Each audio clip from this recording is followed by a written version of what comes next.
Welcome to the Daily Bolster. Each day we welcome transformational executives to share their real-world experiences and practical advice about scaling yourself, your team, and your business. Welcome to the Daily Bolster. I'm Matt Blumberg, co-founder and CEO of Bolster, and I'm here today with Sarah Personette. Sarah is a longtime tech executive. She was at Facebook for a while. She was at Refinery 29 for a while. She's a board member, an independent board member, including Build-A-Bear Workshop, which is such a cool business. But most recently, she spent 5 years at Twitter, the last few of which were as Chief Customer Officer. And she left Twitter recently. Sarah, welcome to the Daily Bolster. Matt, thank you so much for having me. Pleasure to be here.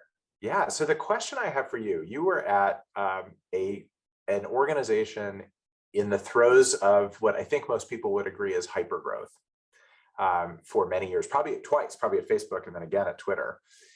So the question for you is, how do you think about dealing with organizational change in a hypergrowth environment? What are your sort of top three thoughts or tips on that front? Absolutely. So to your point, I've been at multiple companies that have experienced hypergrowth, and I've also been there at different stages of those companies. And one thing that's important to note is that organizational change theory actually suggests that structure, process, and tooling or systems break in threes and tens. So for all of the founders and CEOs out there, when you're one person, you're communicating with yourself, you know exactly what your process is, you know exactly what your structure is because it's just you. When you add two more people on and you get to three people, you actually have to rethink how you're communicating, whether or not you have the right communication software in place, whether or not you have the right processes and rules and responsibilities to drive clarity. And that happens as you get to 3 to 10, 10 people to 30 people, 30 to 100, so on and so forth. But most of the time, companies in a hypergrowth stage fly through those threes and tens. And if you're not mindful, what can ultimately happen is that the operational excellence of your company starts to break down and can also deeply impact your culture. So the three tips that I would take away from this is, first, always be mindful when you hit those threes and tens. Tip two, ask, do I have the right process and clarity around roles and responsibilities in your structure to sustain that pace of growth? Where are you right now and where do you want to be 1 year from now, 3 years from now, 5 years from now?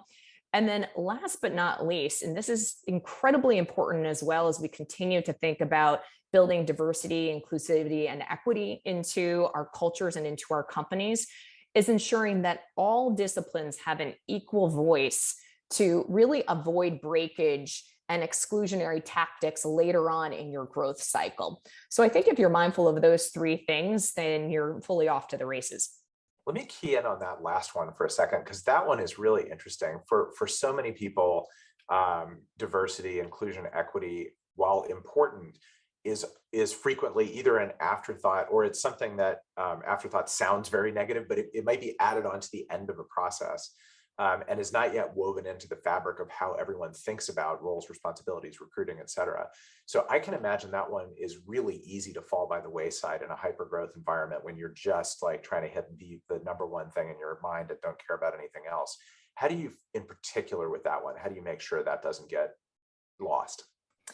Matt, so I'll give you an example. Yesterday, I was talking with a founder who has an exceptional annual ARR right now, annual run rate. And he was trying to think through sort of the next stage of growth. He was building out his sales team and he was thinking about the marketing discipline. And he's like, you know what? I don't need a marketer. I just need someone who's going to be in total service of sales and churn and burn on content. And so when we think about diversity, equity, and inclusion, we oftentimes think about it in terms of race, ethnicity, gender, religious philosophies, certain things like that.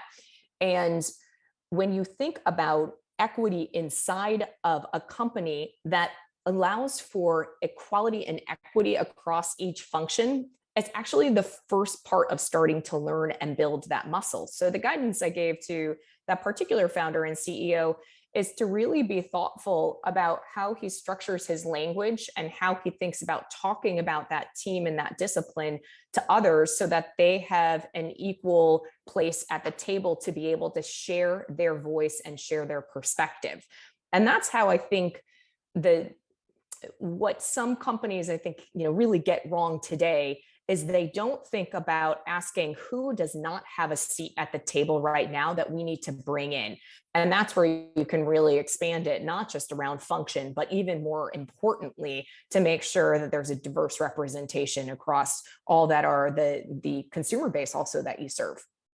It's such a great way to think about it. It backs up the scope and backs up the lens a little bit, so it has to be primary. Yeah.